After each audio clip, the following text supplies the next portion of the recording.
Bismillahirrahmanirrahim. Distinguished guests, ladies and gentlemen, let's begin the program with the recitation of Kitab, Surah Al-Fatiha.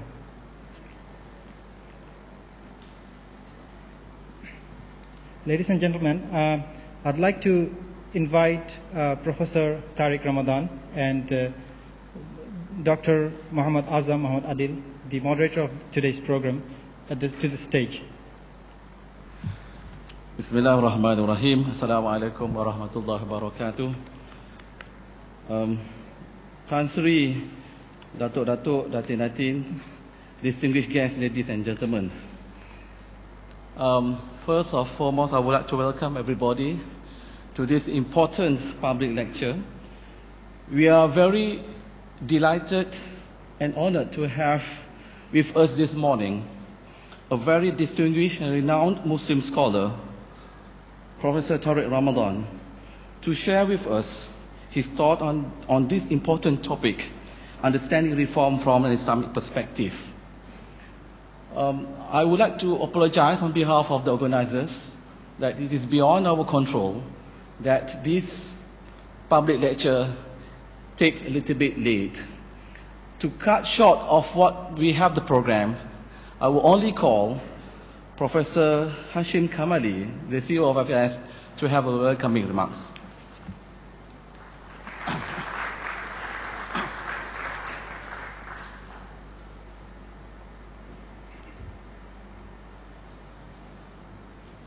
Bismillahir Rahmanir Rahim. Nahmaduhu wa nusalli ala rasulihil kareem.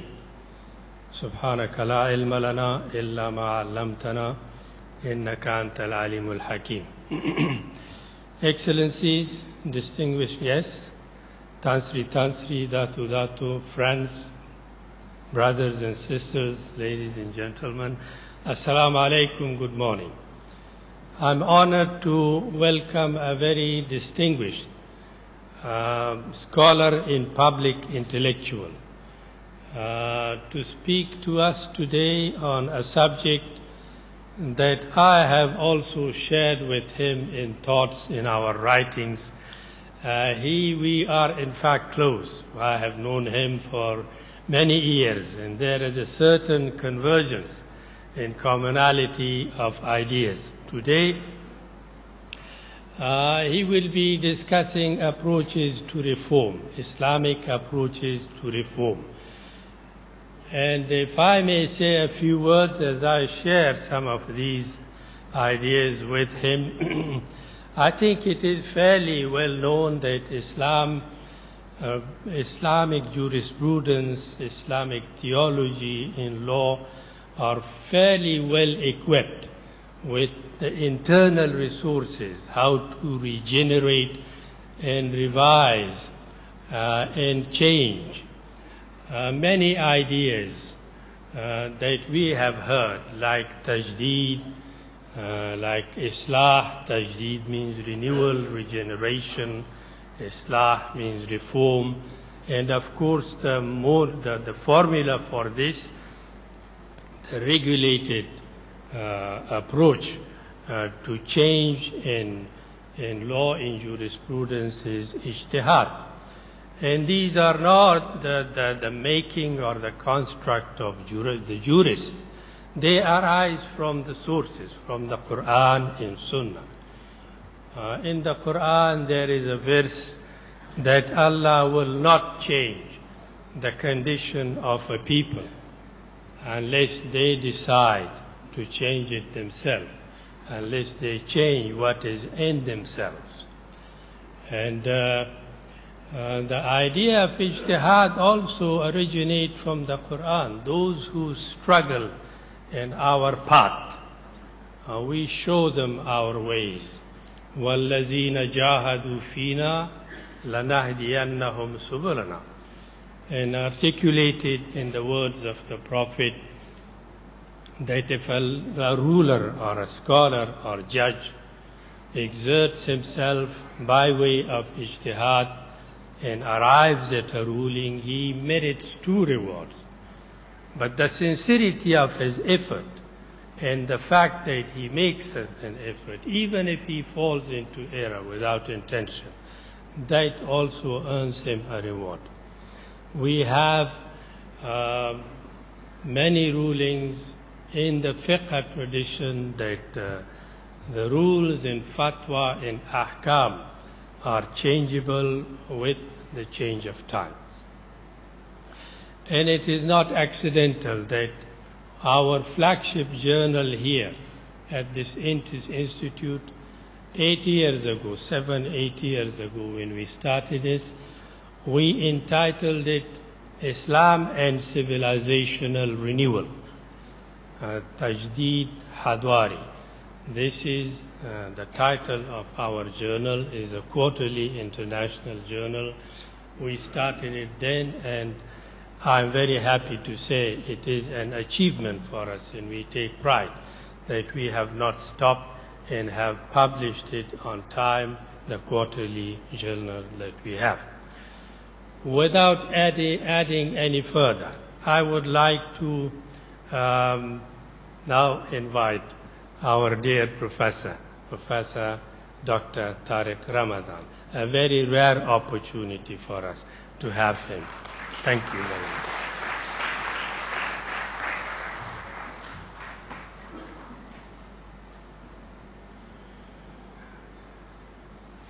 أعوذ بالله السميع العليم من الشيطان الرجيم بسم الله الرحمن الرحيم والصلاة والسلام على أشرف المرسلين سيدنا محمد وعلى آله وصحبه أجمعين السلام عليكم ورحمة الله وبركاته.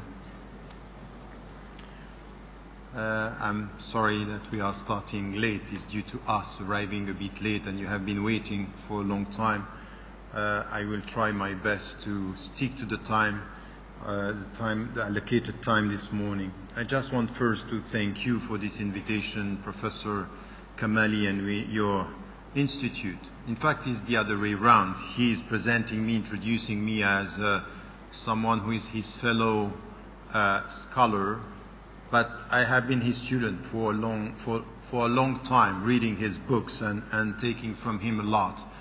He pushed me in many ways. He didn't know that, but this is the way it happened in my life, is reading his books, coming back to some of the sources and trying to improve my understanding. And I want to thank him in the name of the Muslims around the world, because his impact is not only here in Malaysia, it's beyond the reality and helping the Muslims to get a better understanding of their religion. So thank you, and you know that we are not thanking Allah if we don't thank the people, and we thank you for that. My discussion this morning is about the understanding of reform, and what I will try to do is to start with a short introduction with 4 main points, and then go through the comprehensive approach of reform in the Islamic tradition. And I'm talking about Islam, I'm not only talking about the legal field, which in fact it's important, but I think that we need to understand that the legal approach is within an all-encompassing vision, a comprehensive vision of what Islam is all about. And sometimes we end up reducing Islam to the legal field. The legal is a means to something which is beyond the legal. The legal is just a means that we have to be faithful to Allah's obligations and prescriptions, and then to try to find our way to do what we have today in the name of our religion. So I will get this, or start with this vision, come to the different fields, and then try to understand in which way we have to deal with reform in the different fields that we are talking about. So let me start with the introduction and the 4 points that I want to make. The first one is what is usually understood when it comes to some of the verses that we have in the Quran, and the way it has been understood in the Islamic tradition, and mainly in our institutions, in our universities. It is what we are talking about. When it comes, for example, to a very well-known and it's an authentic hadith, when it is said by the Prophet ﷺ, Allah يبعث لهذه الأمة على رأس كل 100 سنة من يجدد لها دينها. Allah is going to send to this community every century one person or group of people, man could be singular or plural, who is going to help this community to renew. To renew, it means to reform. Tajdeed here is to renew the understanding, or the understanding by the community. لِيُجَدِّدُ لَهَا دِينَهَا is renewing for this community its religion, or its and here deen is even wider than only religion, is the way of understanding our scriptural sources or our religion. So to renew our understanding. What was understood by the scholars is clear on this, and this is something which is important from the starting point. It's not to reform Islam, it's to reform the understanding. So we are not going to change the Quran, we are not going to change the authentic ahadith. They are here as our reference, al-masadir, al-asasiyya. This is what we have. Now, لِيُجَدِّدُ لَهَا دِينَهَا was understood, and this is quite a consensus among the scholars, renewing our understanding. So the way we are reading the scriptural sources. And what could help us to renew our understanding? There are things that are important as soon as we understand that our religion is relying on eternal sources, Al-Quran wa Sunnah, but we have to read them in our history. Two things are going to be instrumental in our renewal of the scriptural sources. The first one is the historical evolution. And then because time is there, we are gaining knowledge, we are gaining better understanding of things. So with more knowledge, new understandings. That's by definition the reality of it. We are dealing with history and we are reading his eternal sources. Al-Quran is beyond time, but we live within our time, and through the time and through the knowledge of our time we'll have a new understanding of the sources. That's by definition. Add to this something which is important, which is the diversity of cultures and the diversity of realities. We are not experiencing the same. You here in Malaysia, you are not in the same cultural environment as people living in Africa or people living in the West. By definition, your understanding of the eternal sources is going to be connected to your local realities. So two things are important, which is, by the way, something that we find in all the sociological approaches or even the philosophical approach, time and space. That's it. So we have to deal with this. So we have to acknowledge the fact that we live in time and space, and that our understanding is going to be influenced by our realities. It doesn't mean that the text is changing. It means that our minds are different and our understanding are going to be different. And this is very important. The universality of Islam is never to deny the diversity of viewpoints. The diversity of viewpoints in history and the diversity of viewpoints in geography, in cultural dimensions. So when it comes to this, what is important is that what we have been, so this is the first point. The second point is that very often when we talk about this today, we come to the legal, is in which way now facing new realities will come with new legal opinions facing the reality. And that's right. Of course it's right.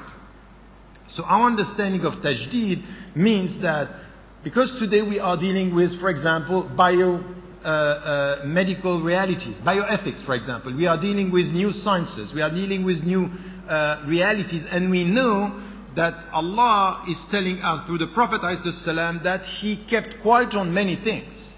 وَسَكَتَ عَنْ أَشْيَاءَ رَحْمَةً بِكُمْ بِغَيْرِ نِسْيَانٍ. God kept quiet on many issues. Not out of forgetfulness, but out of mercy. Meaning what? His silence means for you to think about the new answers facing the new reality. We know that. So this is what we have in the legal tradition with ijtihad, meaning we have to make our mind when the text is not clear-cut, or the texts are not clear-cut, ظني الدلالة أو ظني الثبوت, or when the text is silent. We are not going to find things about, for example, let's take a very simple example. Smoking, it's not in the Quran, but you need a legal opinion about smoking. How are we going to deal with this? And cloning and all the new medical sciences and all the new economic discoveries, everything that we have which is new and was not there, we have to come with new responses. The problem is that our understanding of tajdeed al-fahm was very often reduced to tajdeed fahm al-ahkam. So the renewal of our understanding of the rulings. How do we... And this is something which is very problematic, because in fact to reform is wider than this. The legal is part of something which is a bigger vision. Yes, we need a legal approach, but to achieve what? What is the final goal of this legal reform that we are talking about? That's very important.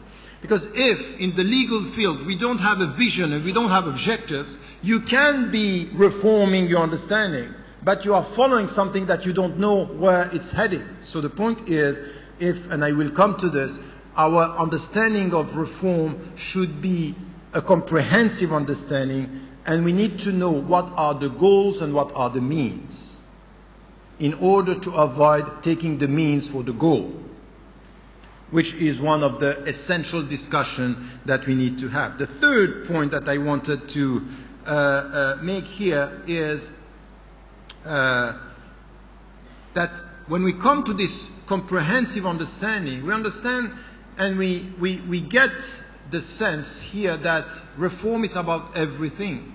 In fact, if you understand Islam and say Bismillahir Rahmanir Rahim, in the name of Allah, in the name of God, the merciful, the most compassionate, we understand here that what we are called to do is not only to reform the legal thing, it's to reform everything.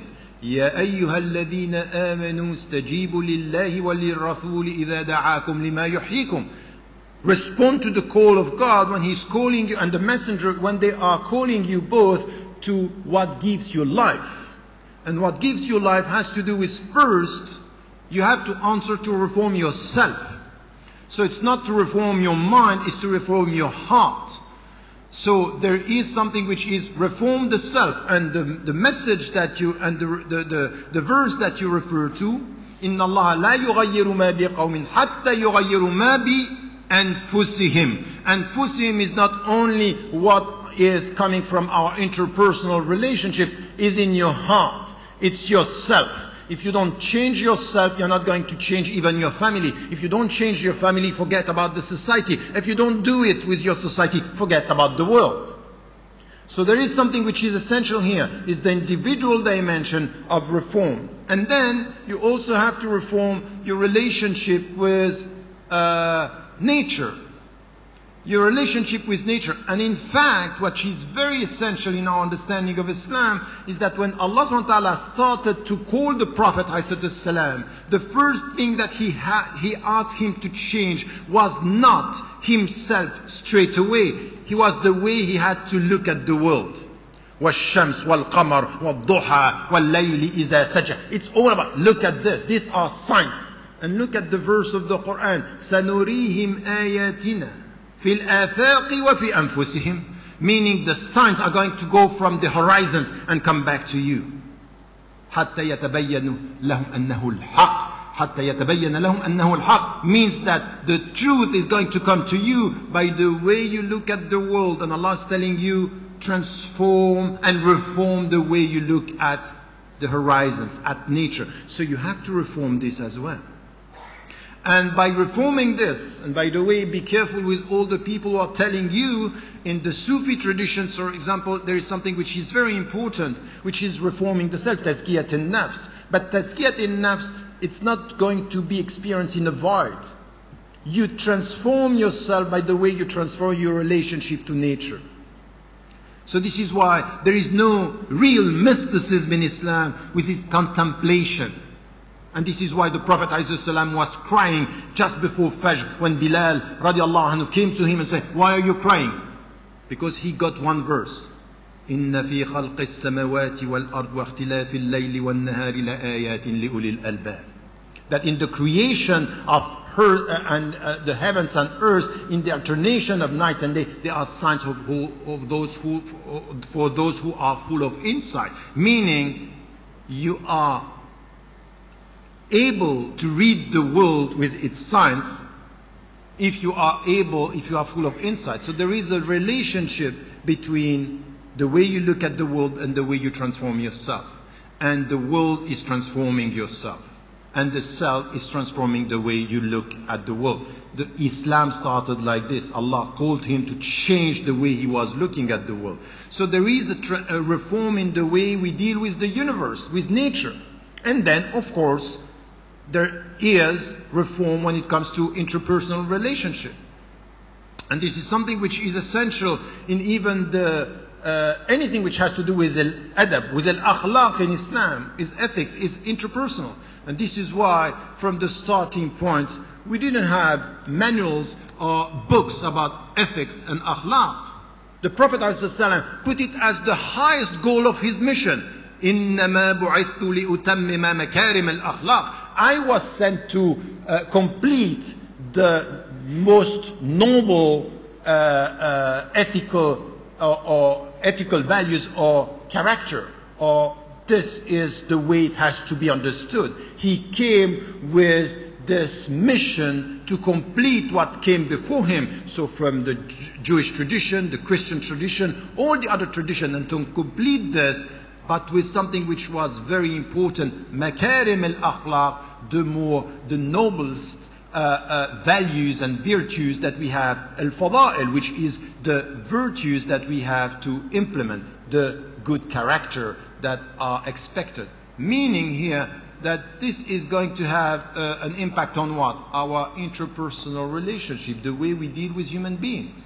So if you look at reform with this vision is about and all this, by the way, is going to reform your relationship to Allah.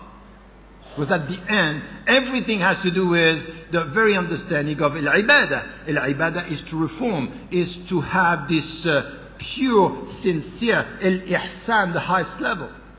Because in fact, as Imam al-Nawawi was saying, there are levels in the way we worship God. The first is to understand what is coming from the Quran. يَا أَيُّهَا الَّذِينَ آمَنُوا هَلْ أَدُلُّكُمْ عَلَى تِجَارَةٍ تُنْجِيكُم مِّنْ عَذَابٍ أَلِيمٍ. It's a trade. So you are doing good to get Jannah. So it's a trade. But there is a level which is beyond this, which is I do what I do for the sake of Allah. And I do what I do because I love Him. I'm not expecting a reward. And this is where you have something which is done, said in Surah Al-Insan. When you have something which is إِنَّمَا نُطْعِمُكُمْ لِوَجْهِ اللَّهِ لَا نُرِيدُ مِنْكُمْ جَزَاءً وَلَا شُكُورًا. We are not doing this for the sake of you telling us thank you. No, we are doing this because we love Him. So there are levels.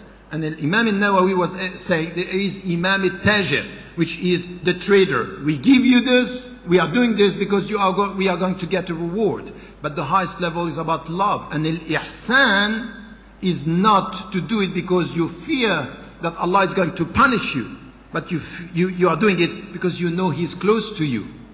And this is what you have in the hadith, which is أَن تَعْبُدَ اللَّهَ كَأَنَّكَ تَرَاهُ فَإِن لَمْ تَكُنْ تَرَاهُ فَإِنَّهُ يَرَاكَ. That you are worshipping Him as if you were seeing Him, because if you don't see Him, He sees you, He's seeing you, He's here. But not only as somebody who is judging you, but somebody who is a being that is accompanying you and that you have to love. So in this, the reform is also to reform our relationship to Allah. So if you come to reform from an Islamic perspective, is to reform the way you deal with yourself, to reform the way you deal with nature, to reform the way you deal with your fellow human beings. And then all this is to reform the way you are with Allah, which is the ultimate goal of your life. So it's not only changing our legal framework, it's reforming everything. And the legal is part of it. And we have to be very cautious not to put everything in the legal and not understanding the overall comprehensive message here. And it means that if Sharia means something, which I don't reduce Sharia to the legal framework. I think that this came from the fuqaha. The fuqaha reduced Sharia to something which is an understanding of fiqh, and you can find many of these things in Dr. Kamali's book, and many other scholars were talking about this. But Sharia, the way I see it, of course the legal dimension is there, but the way towards faithfulness, it's exactly the way we are going to implement all these reforms to remain faithful to our Lord, to our Creator. It's all this, the way towards faithfulness. And the way towards faithfulness is, you look at the Sufi tradition, you will see that they are insisting on reforming the self. It's the way you implement Sharia in your heart. تطبيق الشريعة في قلبك. And the Prophet ﷺ mentioned this. Istafti qalbak. Sometimes you have to ask your heart about, am I right? Am I faithful to the way towards faithfulness? So there is something here which is jihad al-nafs, is the way you are going to reform yourself to be close to God by reforming yourself. But you also need something which has to do in the relationship that you have with nature. A very important jihad. And to be respectful towards the environment, it's a jihad. Why? Because this is the way you are going to deal with the world and the way you are going to deal with human beings. And when you have in the Quran that the way, and you know this, it's coming from our tradition, that we have to be respectful of nature, because the way you respect nature is the way you respect Allah. And the way we are, سَخَّرَ لَكُم مَا فِي السَّمَاوَاتِ وَمَا فِي الْأَرْضِ. He gave you all this. This is where you have to deal with nature. But you are khulafa. You are vicegerents. This is not your ownership. You cannot take it for granted. It's not yours. You will be asked about what you have done with nature. And if you don't respect nature, you are not respecting Allah's property. He is the owner. He is the one who is giving you this. Sakhara lakum means He gave you this. It's at your service, but at your service means it's your responsibility. And your responsibility means mukallafun. Mukallafun, we are going to be asked about what you have done with this. So it's a jihad as well. So all the people who don't listen to what is said about the environment, all what we have, all the challenges of our time, this is coming back to us. This is essential from an Islamic perspective. How we deal with the environment, how we deal with nature, because it's said in the Quran. And what we have to show, الَّذِينَ إِن مَّكَّنَّاهُمْ فِي الْأَرْضِ أَقَامُوا الصَّلَاةَ وَآتَوُا الزَّكَاةَ وَآمَرُوا بِالْمَعْرُوفِ وَنَهَوْا عَنِ الْمُنكَرِ. This is what we have to do. When we are settled somewhere, we have to start with praying, we have to start with giving the zakat, and then أَمَرُوا بِالْمَعْرُوفِ, meaning commanding what is right, and preventing from what is bad. This is the very ethical distinction of Muslims wherever they are. It doesn't start only with themselves, it's also visible in the way they deal with nature. And then the third is, once again, this reality of jihad. So the jihad of the environmental jihad, it's important. And then you have also the social jihad is important. Are you working for more justice? Are you working for more solidarity? Where are you reforming? How are you reforming your society? And the political structures, the same. And the political structure is part of the social jihad that we have to endeavor in order, or to implement in order to change. So if you look at all what I'm saying here, you understand that Sharia is the way towards faithfulness, and jihad is everywhere. So anyone who wants to avoid jihad in our terminology, don't get it. We have to define jihad the right way, and not let the people in ISIS or the so-called Islamic State take words and take our terminology and distort the meaning. But as I am dealing with people in the West, they say, oh, we might have to remove jihad from your terminology. And they say, no, never. It's not going to happen. What is going to happen, what should happen, is for the Muslims to come back to their terminology and to define the words that they are using. So in fact, there is no Sharia in this comprehensive way without jihads in every field. With yourself, with the society, for nature, and in the name of our respect towards Allah. this is where we understand the very big picture when it comes to reform. And so it's a spiritual jihad, it's an intellectual one. And by the way, the first occurrence in the Quran about jihad has to do with Al-Quran. It's a means for your jihad. So it means intellectual jihad and spiritual jihad at the same time. لا تطيع الكافرين وجاهدهم به جهادا كبيرا. Don't obey the people who are negating or neglecting or denying the truth, and struggle by the means of the Quran against them. So means it's intellectual but also spiritual. Why was it spiritual? Because whenever they were coming to the Prophet ﷺ, he was to make a sujood and quote the Quran. So it's very spiritual. It's not only intellectual. It's my strength, my spiritual strength and my intellectual power. So this is where La hawla wa la quwwata illa billah means this, that it's a spiritual dimension and intellectual take on this. So I would say here that we need to come to this understanding. And the fourth point, and you see it's a long introduction, but it's helping me to come to my points afterward, is by understanding this way towards faithfulness in all these fields, and the legal, the intellectual, the spiritual, the social, and the environmental, and even the cultural are part of this overall understanding of reform. When it's then at the end, what is the ultimate goal?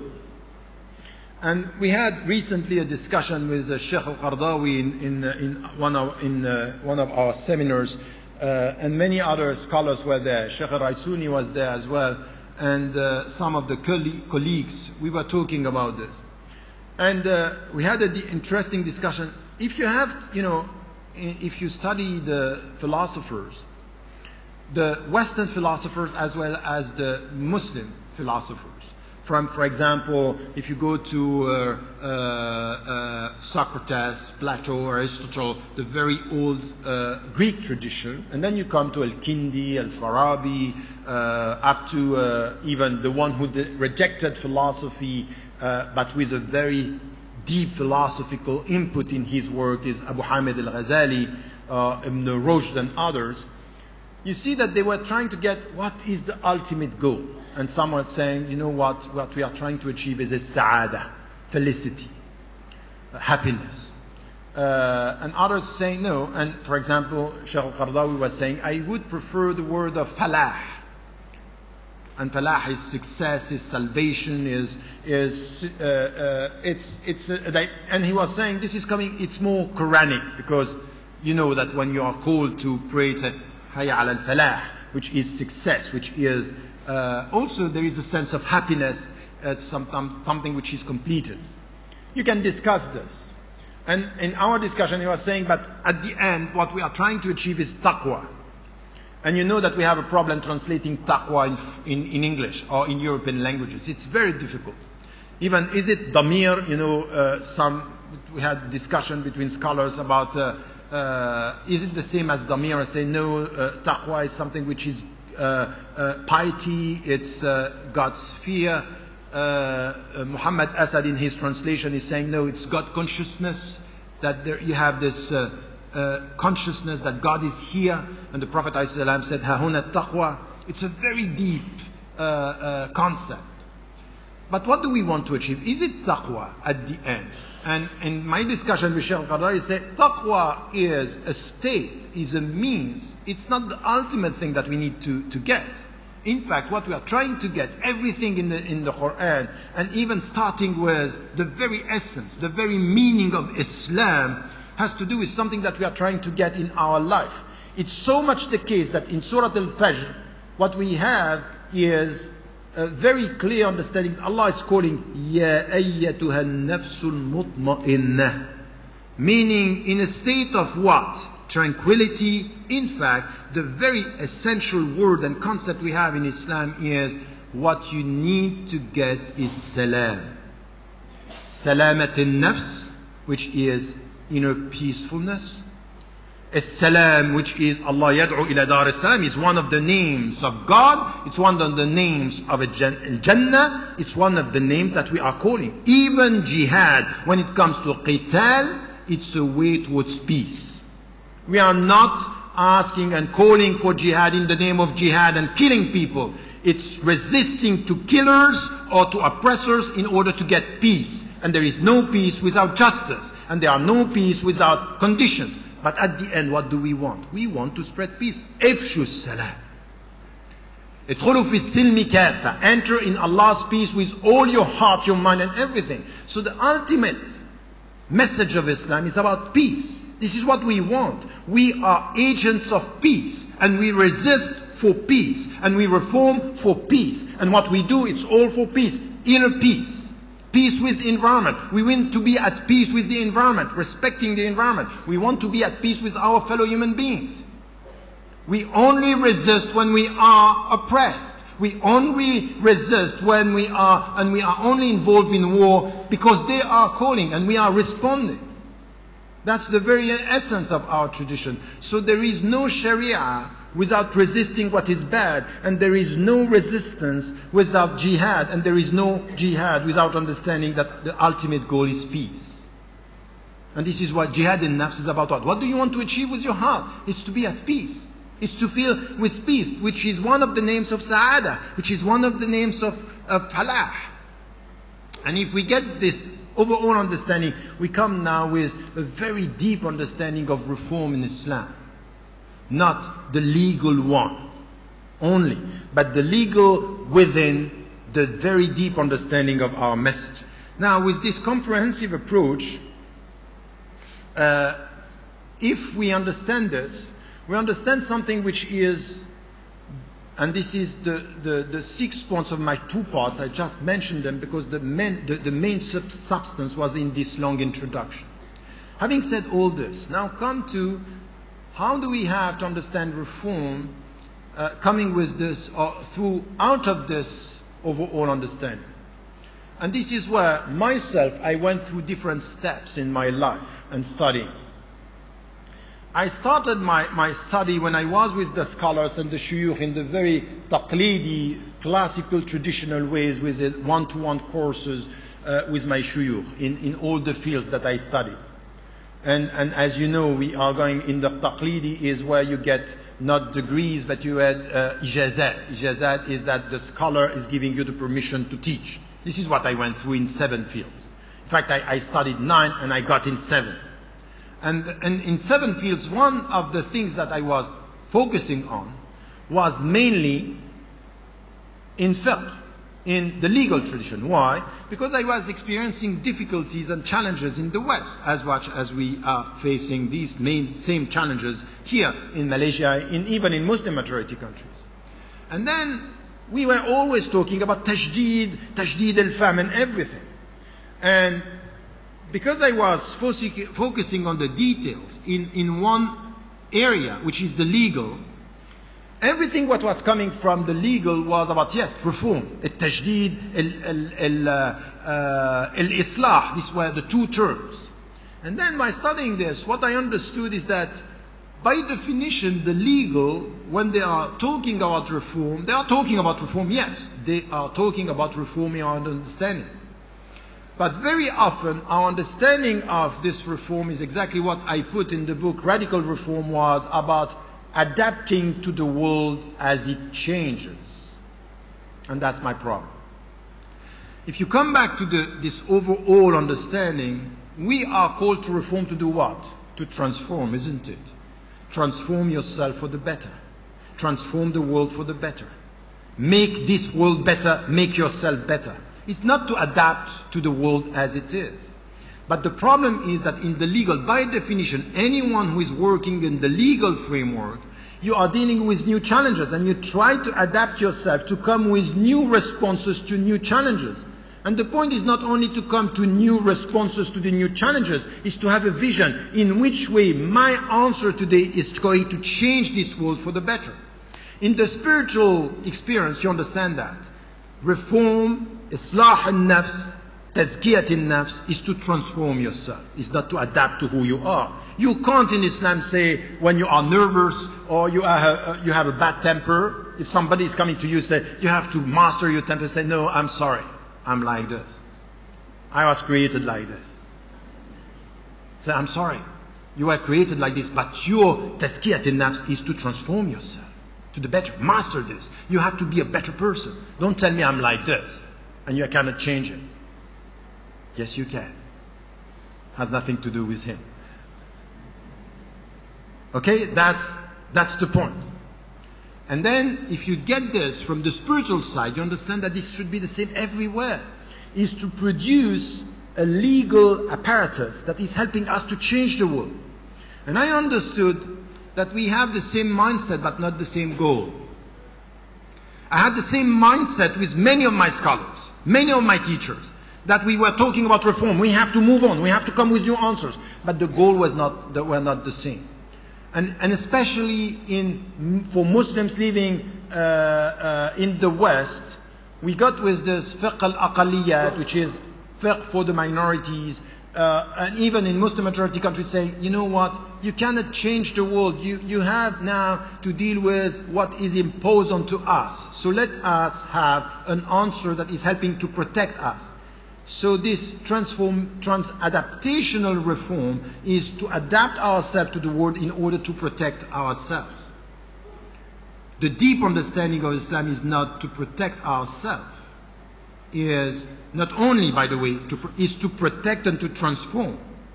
And it means that you have to come with a deeper understanding of how are we going to deal with this? How are we going to produce legal opinions that are helping us not to deal with the dominant system or the dominant reality, but to transform the reality for something which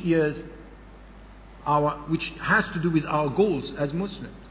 So it's the way we deal with the legal framework which is important here, and which is problematic. And why in history, and how in our history this happened.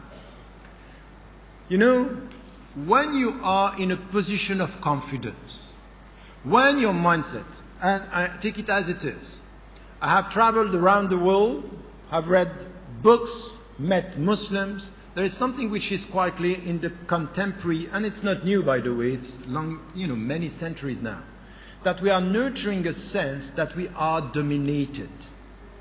That in fact, it's not only a sense, it's the reality. Politically, economically, scientifically, we are in a situation where domination is experienced. And it's coming from, it has been, the colonization, or through cultural colonization, intellectual colonization.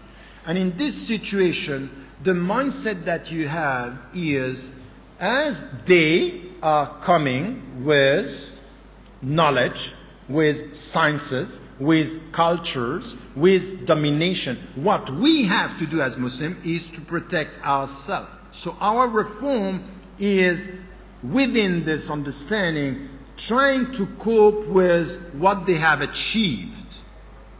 So we try to adapt. In times of confidence, you are not trying to adapt to the dominant. You are trying to reach your goal, which is completely different.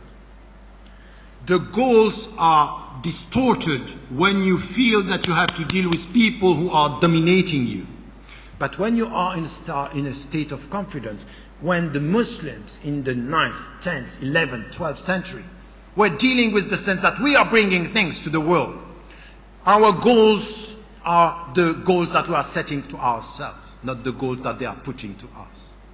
So it's not to adapt to the world the way it comes to us. It's to transform in the name of the goals that we want to achieve. The problem is not only scientific, it's psychological. It's a mindset that you're nurturing. So reform should be, how do we come back to our goals and how do we do this? It's for the Muslims to reconcile themselves with something which is beyond the West, beyond the dominant culture, beyond us and them. It's how do we deal with our goals? Do we have something to bring to the world? Yes or no? Do we reform for the goals or do we reform to compete with them? This mentality that we have now, it's a competition for domination. Is that distorting the whole Islamic message? We are reforming to compete. While compete is a means to reform to our goals. I told you, when we take the means for the goals, that's over. So we have to come with this very deep understanding of where we stand in this discussion. Having said that, and by the way, be careful. It's not only, political power, economic power. One of the main challenges that we have today is the cultural one. It's distorting our mindset. It's what, when you think through the eyes of the other and you are always in competition, you look at the West and you nurture a sense of inferiority complex. We don't know how we Muslims, we are not doing, look at what they are doing. If only we were Muslims, we should be like them. Who is this them you are talking about? It's this distortion that we lack confidence in our message, in our capacity. And then we look at the dominant and we nurture this. And it distorts even our meaning, the meaning of reform. What is your goal in this? So it's political, it's cultural, of course it's economic, and there is a lack of confidence. And it comes to something which happened in history. Because of this, because we are trying to protect ourselves from the dominant civilizations or dominant cultures, we ended up in our history to have a kind of categorization of knowledge and hierarchy of knowledge that came out of this situation. In fact, because we are in a state where we try to protect ourselves, the first science that we have today in Islam is the legal one. But you know why? It's natural. And it's historically normal. We try to protect. And the best way to protect is through rules. Halal, haram, don't touch this. So we reduce this wide message of transform yourself, transform the world into protect yourself from them. And then adapt as much as you can. It's natural. And it has to be done, by the way. I'm not saying that we don't need a legal field. We need it. The point is, are we putting it within an overall vision, or are we reducing Islam into this field? That's the problem. The legal is necessary. Al-halal, halal, wal-haram, haram. We need this. And we need to have means to reform. But we have to come with a wider vision. It's to put this as means to something which is beyond that. So this is where I don't want to reduce لِيُجَدِّدُ لَكُمْ دِينُكُمْ to something which is the legal. It's to jaddid. It means you have to liberate yourself from this inferiority complex. You have to liberate yourself from adapting to what the people are achieving, but to come to your goals. You have to understand it from the very beginning. Allah subhanahu wa ta'ala said about the Prophet ﷺ meanings to every one of us. وَمَا أَرْسَلْنَاكَ إِلَّا رَحْمَةً لِلْعَالَمِينَ. You are a mercy for the world, meaning whatever the world is doing, whatever the dominant is imposing, your mercy is to stick to your goals, not to their means. That's the point. That's the whole thing that we are talking about here. And this is our contribution. Not by imposing. Not by imposing to the people. Never. And this is where competition is a means for you to stick to your goals. وَلَوْ شَاءَ اللَّهُ لَجَعَلَكُمْ أُمَّةً وَاحِدَةً. استبقوا الخيرات. It's a competition for the good. But the good are your goals. This is what you are here for. You are here to promote that. So you can get the sense of this message. Now, how we are going to translate this into reality, and where do we have to start this reform? And by the way, you understand this, that it's upstream, it's a vision, it's a mindset, it's the way we deal with ourselves, it's the way we understand our roles as human beings and as believers, as mu'minun. That's the point. And I would say here that we need, in order to come back to this sense of confidence and to put things the right way, we need to understand that in our history, it's important. Really, it's very important to understand this struggle that happened between knowledges in Islam, between different categories. From where usul al-fiqh came, why fiqh is so prominent today. What about ilm al-akhlaq? What about al-tasawwuf? What about ilm al-kalam? why this happened, why at one point in history we had this categorization and then this hierarchy in our Islamic sciences. So it's very complex. I don't want to deal with this now, but this is something that I would like students to deal. Stop idealizing our past. And don't think that the scholars, they don't have to do with power or authority or nafs. I'm always saying to the people, if you think that you are only struggling with your nafs in the room, don't forget the ulama. They are struggling with nafs. They are struggling with egos. They are struggling with power. One of the main problems that we had in our history is the relationship between scholars and powers. Are you serving the community or are you serving the sultan? Or are you serving the authority? Where do you stand this? You need to find a kind of... I'm not telling you that you have to rebel, but at least you have to be independent. Speak your mind. Be courageous. This is the scholars that we need today. If you don't want to be politicized, at least be independent, which is a type of political statement, as you know. It is. Independence is a political statement. So at least be independent. Sometimes we want to say to some scholars today, look, at least be silent on this. At least. If your courage is silence, be silent. If you cannot speak. And this is throughout the Muslim world. Having said that, where are the fields? What we need first is something which happened in our history. And I don't have time to go to all this, but these are, ways and venues that I would like us to study more. I'm working on this. I have been working on this over the last 30 years, trying just to summarize what I mean here. The first three areas where we have to deal with our reform. The first is about the sources, the second is about the objectives, and the third is about the means. So you will understand why I put the means at the end, between the sources and the ends, the goals. The sources. The scholars at the beginning, when they were dealing with the sources and dealing with the Quran, they were understanding that Al-Quran is a source. The Ahadith, Sunnat al-Rasul, was a source. And if you talk to Shi'i and Sunni and Shi'i, they all agree we have two main sources, Al-Quran was Sunnah.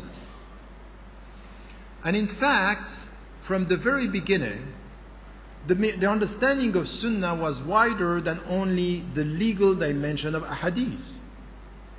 If you come to Malik, for example, and the way he was dealing with the Sunnah, Al-Muwatta, it's not a book where he's looking at the legal. He's also even considering his own viewpoint.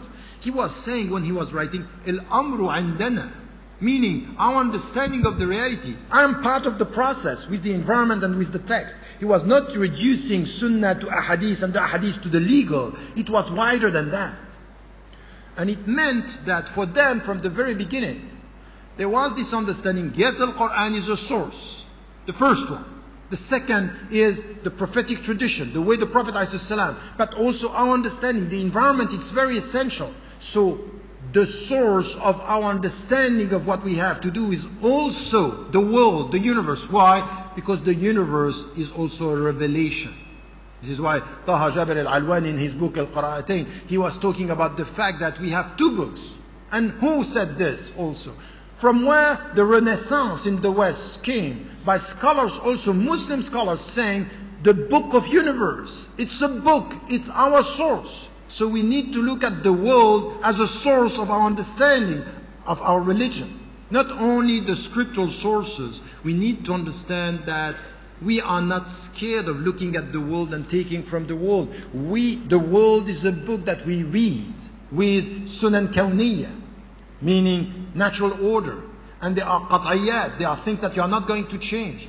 So all this is important in our understanding of Islam. So the sources are important. And in Usul al-Fiqh, from the legal tradition, they reduced the sources, al-masadir, to al-Quran wa Sunnah, and then you have all this al-Qiyas, wal-Ijma' wal-Istihsan, and these are disputed references.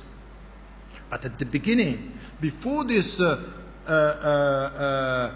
categorization, which came with, and that's true as well, but not completely, Ja'far al-Sadiq, al-Shafi'i, in Usul al-Fiqh. Then when they had to come, al-Shafi'i, when he was traveling, he was saying that the people were coming with fatwa, it was scattered, they were a problem of language, a problem of methodology, so he came with a methodology.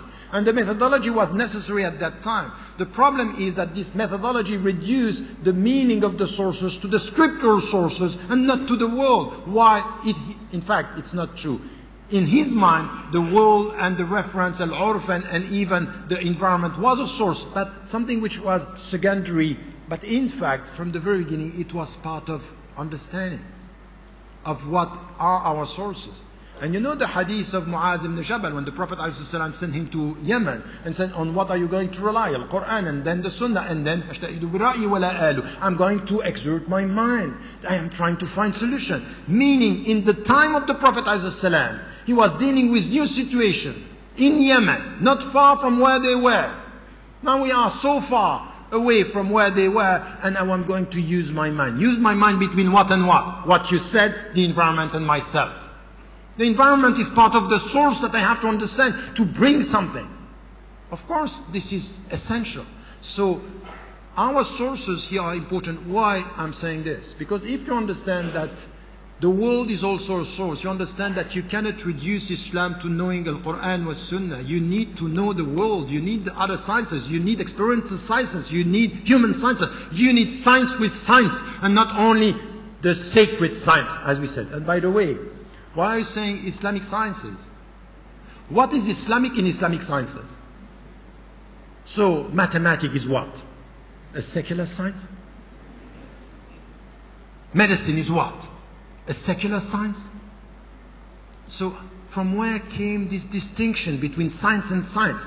Or is it Islamic science? Only the sciences that are dealing with the object which is Islam, which is the Quran wa Sunnah. So it's a problem. Because the human body is very Islamic. Everything in the human body is Islamic. So do you have now to put Islam everywhere? Just to feel good? Islamic medicine, mashallah.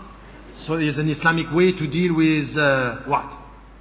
With sickness? Where is Islam in all this? We have a problem. Because we don't get the whole understanding of the sources. How do we deal with this? And we are talking about comprehensive, and we are doing exactly the same as the West. Fragmentation of knowledge. We are experiencing fragmentation of knowledge. Is people who are very, very deep in their understanding of the sources, but they know nothing about science, economy, politics. And we are trying to come with, oh, give me a fatwa on this. It's a problem. If you can't just come with a fatwa if you don't get the complexity of the world now. So even the way we deal with our legal framework should be open now to all the sciences and get the sciences, the knowledge of the people who understand what we are doing now. For example, you can come today with a very deep fatwa on something which has to do with medicine. It could be, for example, organ donation. We don't have a problem in Islam on organ donation. But be careful. A fatwa in organ donation should be also connected with a deep understanding of the economic realities and the world, the way it works. Because some, in the name of organ donation, are now building something which is trading organs. And this trade is coming with this. For example, in pharmacy, the pharmaceutical business, we have to be very cautious not to come with a fatwa that is very deep in one detail and not getting the whole picture. You can use fatwa with a very bad economic understanding of the whole thing. It depends how to use it. So we need to be very careful not to have fatwa or instrumentalized fatwa by people who are taking a fatwa on the detail, not getting the whole picture. How are you going to get the whole picture? If you don't have the other sources as helping you to reform, to transform, not to adapt. If you want to adapt, go ahead. That's fine. Ask the ulama just to come with fatwa on very specific detailed issues. But if you want to transform and to come with the vision I was talking about, we need more than that. Now, the second point, quickly, and I will end now, it's about our objectives, which is also something which is very important. In one of your books, by the way, Dr. Kamali is referring to Al-Maqasid and how, in fact, it was built and came from very often. It's not only this, but at the beginning, thought through the legal thing. What is prohibited, and then you ask yourself why this was prohibited, and it gives you the goals, the higher objective. And you have scholars, and you know that it started with, in the Shiite tradition you have this. We also have this in Al-Juwayni, Abu Hamid Al-Ghazali, who came with this. There is a discussion, and Al-Izz ibn Abd al-Salam is also dealing with this, and something which was also very interesting is the students of Ibn Taymiyyah, Ibn al-Qayyim al-Jawziyya, as we call him sometimes. He has the two names. What he said here is also, he was dealing with al-hiyal, which are the tricks in the legal, and say, we want to get rid of this. So he came with the objectives in order to be very clear that be careful not to use the legal to avoid the ethical. This was his take, the ethical, which is these are what we want good, we want al-khayr, we want al-hasan, we want al-ma'ruf.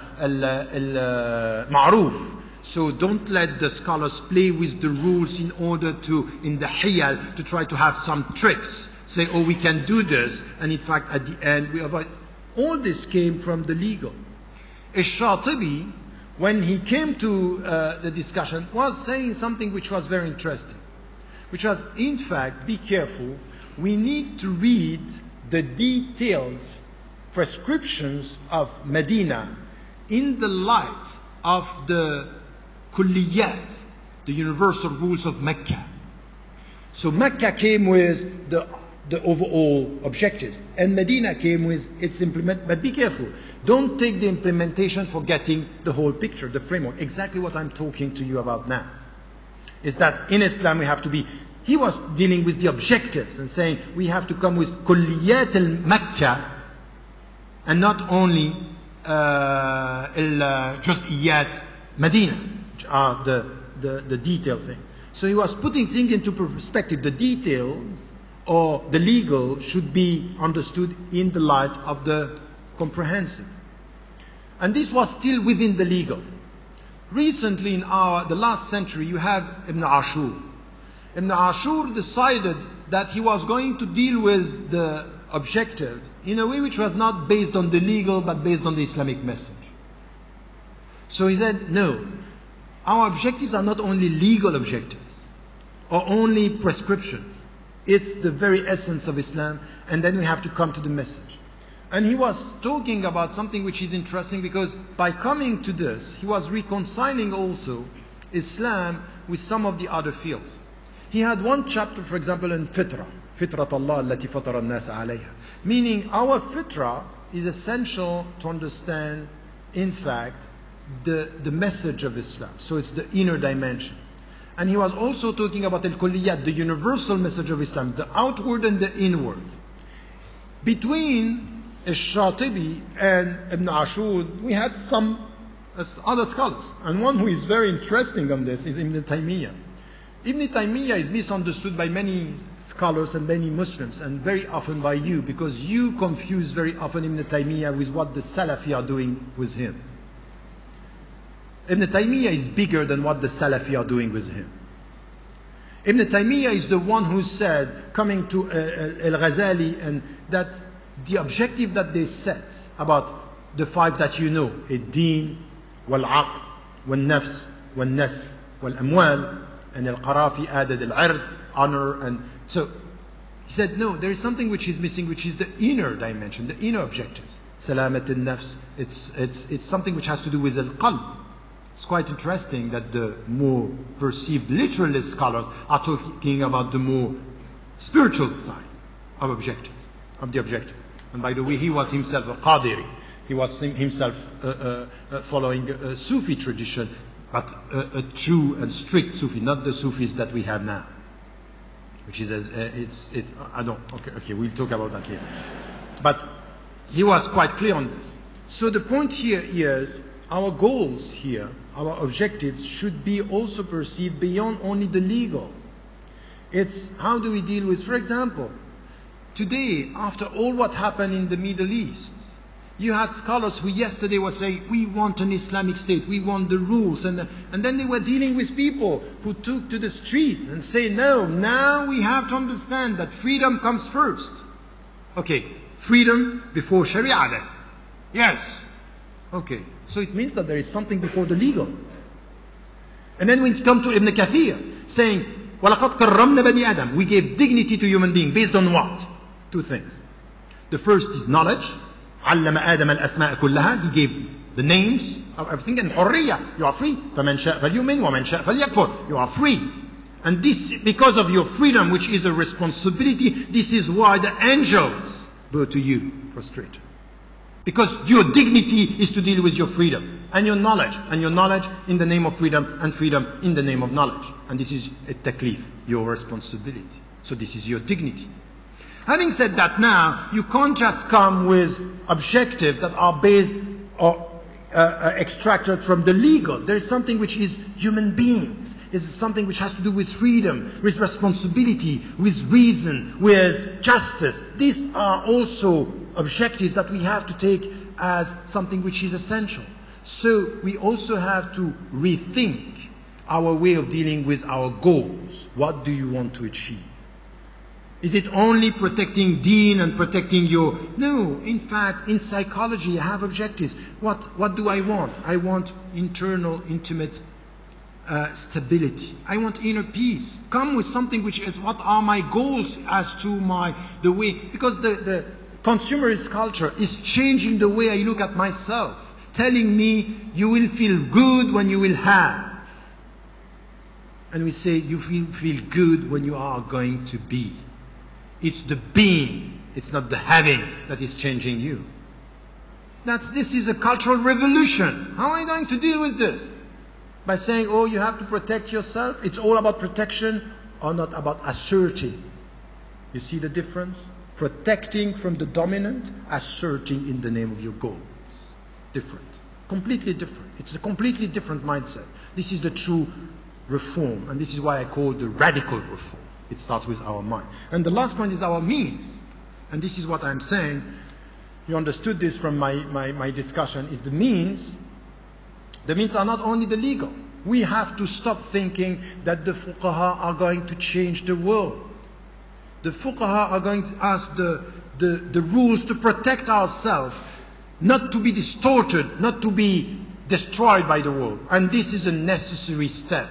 But we need to understand that we need to come with all the knowledges, the complexity of the world. And the means should be here all the sciences, the legal science, but also human sciences, experimental sciences. We need the people to come on board. And this is why all the scholars today who are, you are studying sociology, political sciences, you are studying medicine, you are studying psychology, you should get it right. You are part of the solution. You are not observers and people who are looking at the ulama and saying, you don't get it. We are fed up of these Muslims looking at the scholar saying, hey, what is he talking about? And then you want to tell them, and why don't you talk yourself? Why do you think that it's going to come from the ulama that are in the legal field?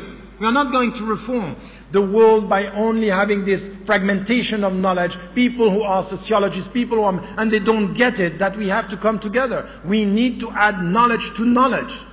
And the means should be scholars and ulama. And this is where we understand the whole message. إِنَّمَا يَخْشَى اللَّهَ مِنْ عِبَادِهِ الْعُلَمَاء. The people who are the more God conscious are the ulama, but not the ulama that are only the ulama of the text. The ulama who know the goals. سلامة النفس, سلامة المجتمع, سلامة مع الطبيعة, سلامة مع الله. السلام. So this is where the ethical dimension of everything that we have should be put as what do we want to achieve. We need sociologists. We need political scientists. We need psychologists.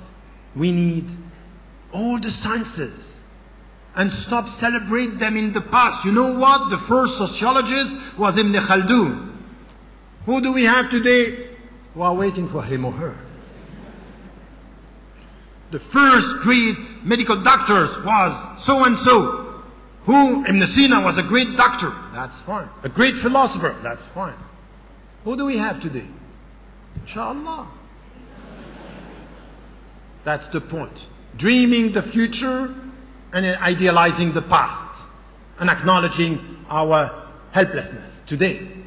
I think that this is where we have to stand and to understand that we need to change our means, to reassess our sources, and to redefine our goals. In the name of this, and get me right, I'm not criticizing all what has been done. It's huge what the ulama, the fuqaha have been doing. They are trying their best. And it's true that when you have scholars saying, you know, I'm the guardian, I'm trying to protect my people. They are right. But we should stop protecting, or we should stop only protecting and now asserting, contributing, adding to the knowledge. And this is where we have to work, and you understand it through my lecture. We have to reassess our terminology, the word that we are using, and our understanding. This is the first step. We need to deal with this categorization and hierarchy of knowledge that we have. It's implicit everywhere. The way we look at the ulama, the way we look at the fuqaha, the way we are thinking that everything is coming from them. We have an implicit categorization and hierarchy of knowledges in Islam today, not in Islam, among Muslims. Because Islam is, I would say that the Islamic tradition would challenge this. And we need also to understand that we need to be much more involved in all the fields of knowledge. We have to reconcile ourselves with the complexity of knowledge, not to have with simplistic fatwa, but complex understanding and accurate fatwa in different fields. And we should understand who are the actors. And you know what? You know why we don't have a hierarchy, why we don't have a clergy, why we don't have a pope in Islam? Because every single human being should understand his or her role in the process. Anyone who is accusing and criticizing the scholars, and he or she is not doing his work to understand how are you using what you know in order to promote salam and to promote justice and to promote dignity in this world, you are not doing your job. So stop criticizing by being a spectator and understand that you have to be humble by being an actor. Insha'Allah. Wassalamu alaikum wa rahmatullah.